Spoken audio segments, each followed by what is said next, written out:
MMI கத்தோலிக்க media YouTube channel.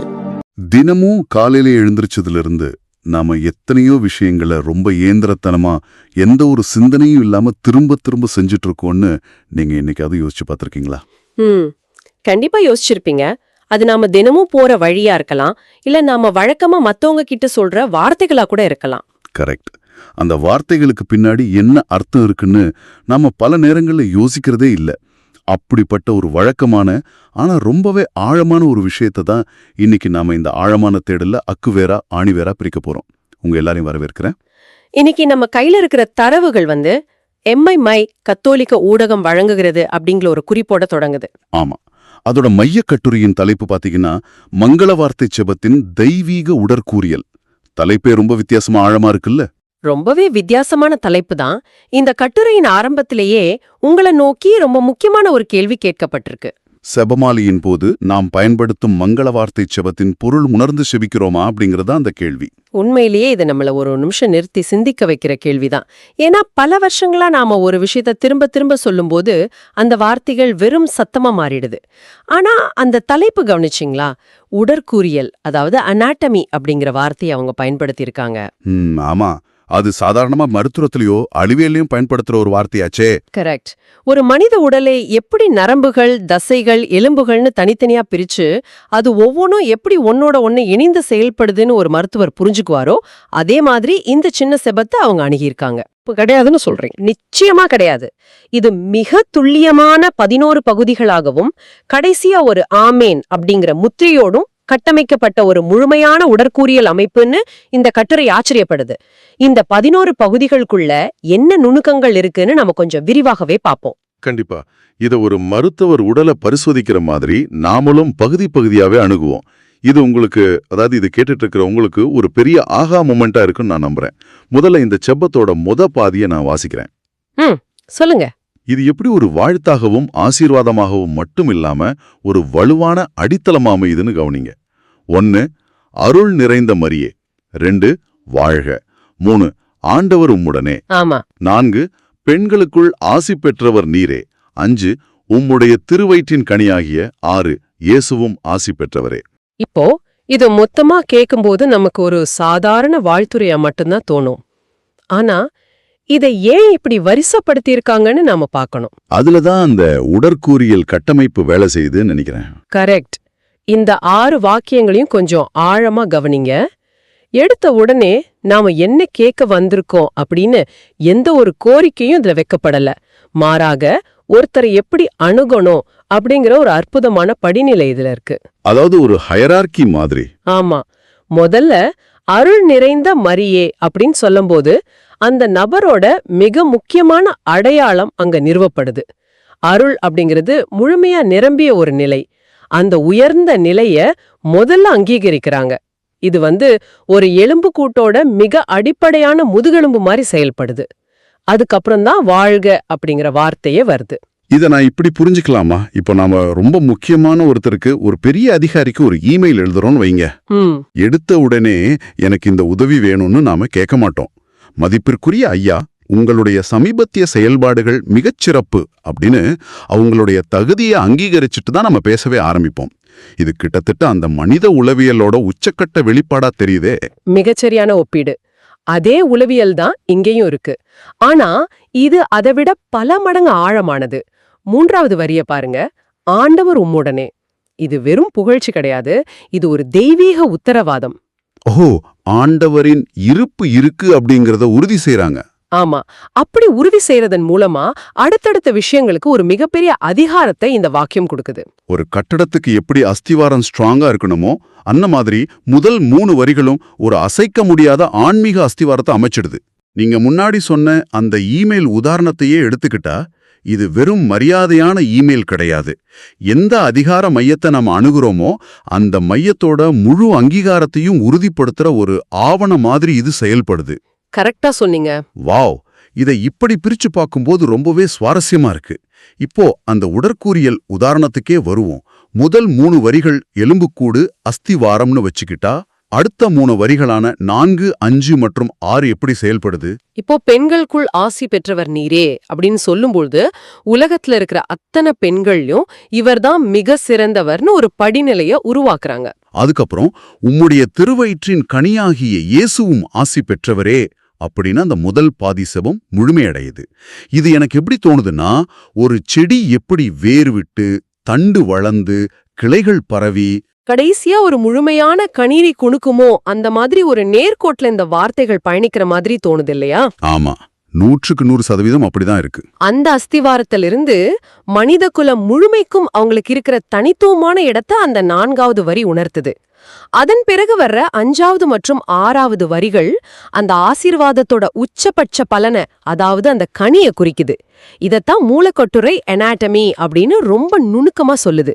ஏன்னா உடல்ல எப்படி ஒரு நரம்பு இன்னொரு நரம்போட தர்க்கரீதியா இணைக்கப்பட்டிருக்கோ அதே மாதிரி இந்த முதல் 6 வரிகளும் ஒன்னோடு ஒன்னு காரண காரியத்தோட பின்னப்பட்டிருக்கு. ஆமா, இத நாம சும்மா மனப்பாடம் பண்ணி வேகமா சொல்லிட்டு போனா இந்த வார்த்தைகளுக்குள்ள இருக்கிற இந்த அற்புதமான கட்டமைப்பு நமக்கு தெரியாமலேயே போயிடும். உண்மைதான், இது ஒரு முழுமையான அறிவார்ந்த வடிவமைப்பு மாதிரி இருக்கு.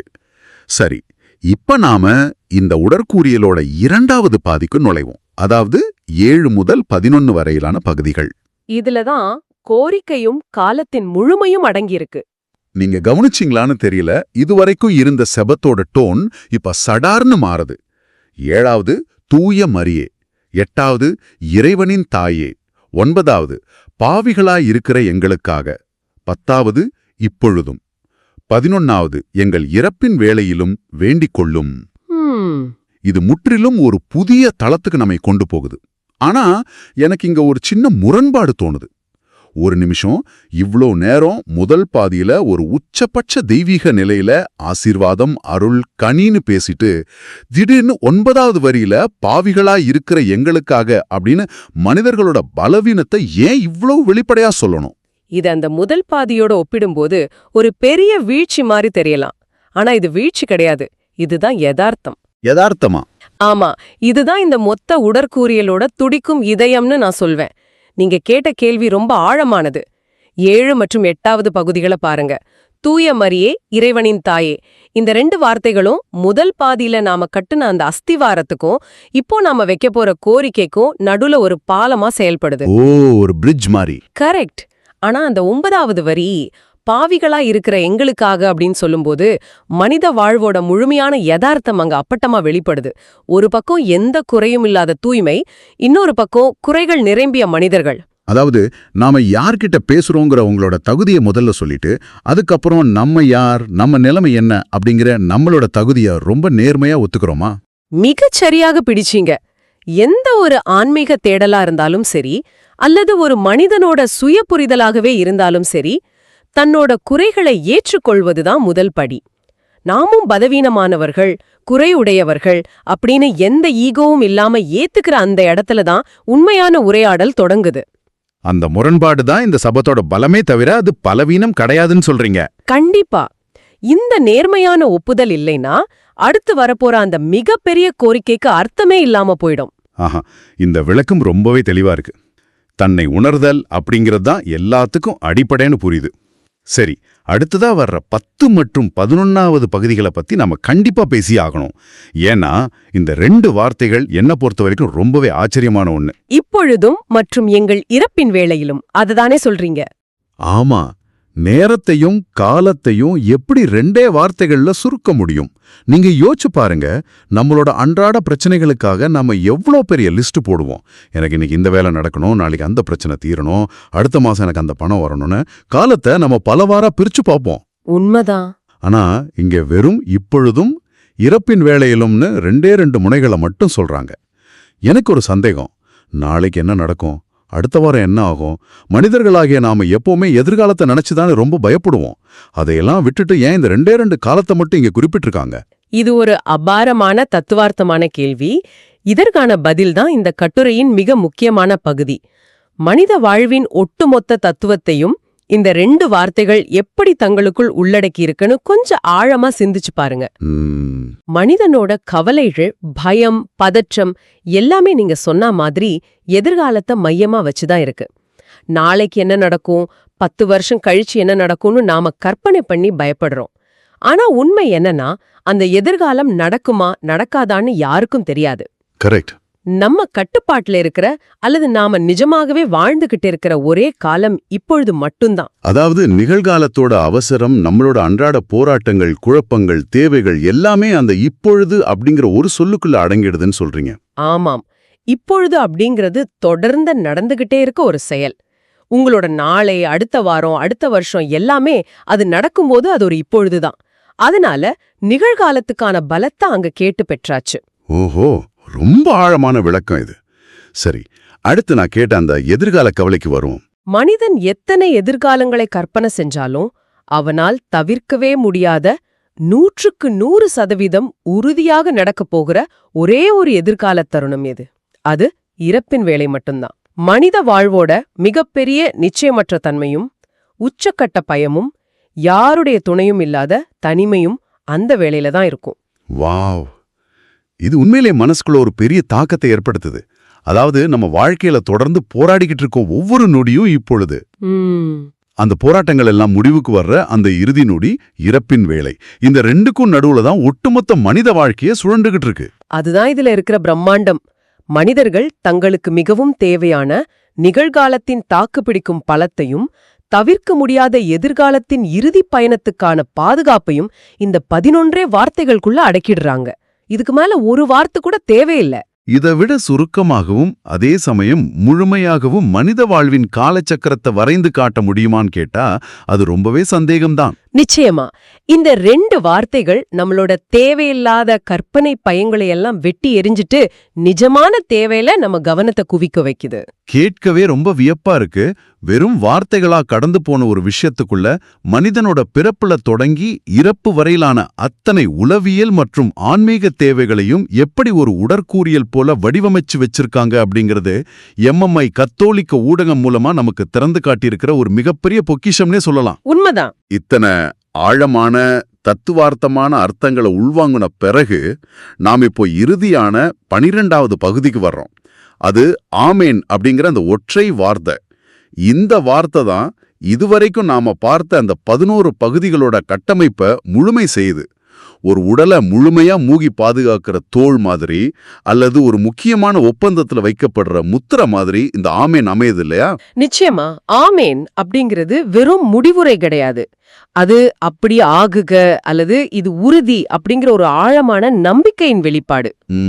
நாம ஆரம்பத்துல பார்த்த அந்த வலுவான அஸ்திவாரம், அதுக்கப்புறம் மனிதனோட குறைகளை ஏத்துக்கிற அந்த யதார்த்தம், நிகழ்காலம் மற்றும் இறுதி காலத்துக்கான கோரிக்கை, இத அத்தனையும் ஒன்னா கட்டி இது முற்றிலும் உண்மையானது, இதுல எனக்கு முழு நம்பிக்கை இருக்குன்னு ஏத்துக்கிற ஒரு நிறைவு பகுதி அது. இந்த முழுமையான விவாதத்தை நாம இப்ப திரும்பி பார்க்கும்போது மங்கள வார்த்தை செபத்தின் தெய்வீக உடற்குறியல் அப்படிங்கிற அந்த தலைப்பு எந்த அளவுக்கு நுணுக்கமானது, எந்த அளவுக்கு பொருத்தமானது அப்படிங்கறத நம்மால முழுமையா உணர முடியுது. ஒரு மருத்துவ ரீதியான வார்த்தைய ஒரு ஆன்மீக தேடலுக்கு எவ்வளவு கச்சிதமா அவங்க பொருத்திருக்காங்க. ஆமா, இது ஒரு மிகச்சிறந்த பகுப்பாய்வு. திரும்பவும் நான் உங்களுக்கு நினைவூட்ட விரும்புறேன், இன்னைக்கு நாம இவ்வளவு ஆழமா விவாதிச்ச இந்த அருமையான கருத்துக்கள் எல்லாம் மூலக்கட்டுரையின் முடிவிலுள்ள MMI கத்தோலிக்க ஊடகம் வழங்குகிறது அப்படிங்கிற தரவுகளின் அடிப்படையில் அமைஞ்சதுதான். கண்டிப்பா எந்த ஒரு விஷயத்தையும் வெறும் பழக்க தோஷத்துல மேலோட்டமா பார்க்காம அதுக்குள்ள இருக்கிற மைய பொருளை, அதோட தத்துவத்தை உணர்ந்து செயல்படணும் அப்படிங்கிற மிகப்பெரிய பாடத்தை இந்த தேடல் நமக்கு கத்துக் கொடுத்திருக்கு. ஆரம்பத்துல அவங்க கேட்ட அந்த கேள்வி, பொருள் உணர்ந்து செபிக்கிறோமா அப்படிங்கிறதுக்கு இப்ப நாம எல்லாருமே ரொம்ப உறுதியா ஒரு பதில் சொல்ல முடியும். அது 100% உண்மை.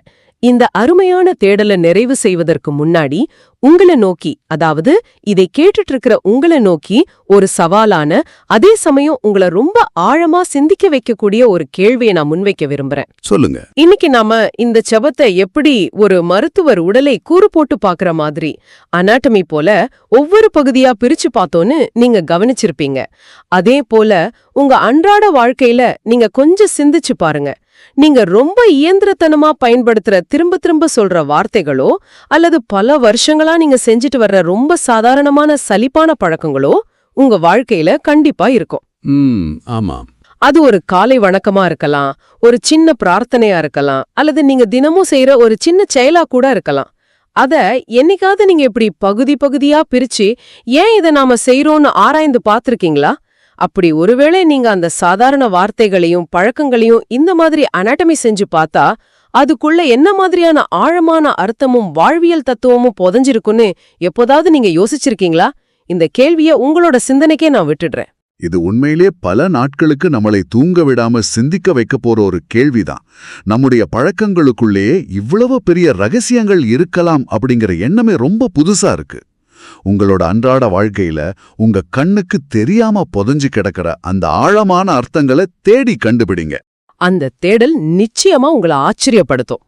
இந்த ஆழமான தேடல்ல இவ்வளவு நேரம் எங்களோட சேர்ந்து பயணித்ததற்கு மிக்க நன்றி. உங்களுடைய இந்த தேடல்கள் தொடர்ந்துகிட்டே இருக்கட்டும். மீண்டும் ஒரு சுவாரஸ்யமான, உங்க அறிவை இன்னும் விரிவாக்கக்கூடிய இன்னொரு விவாதத்துல உங்களை சந்திக்கும் வர இந்த சிந்தனைகள் உங்க மனசுக்குள்ள பல புதிய கதவுகளை திறக்கட்டும். போய் அந்த தேடல் ஆரம்பிங்க.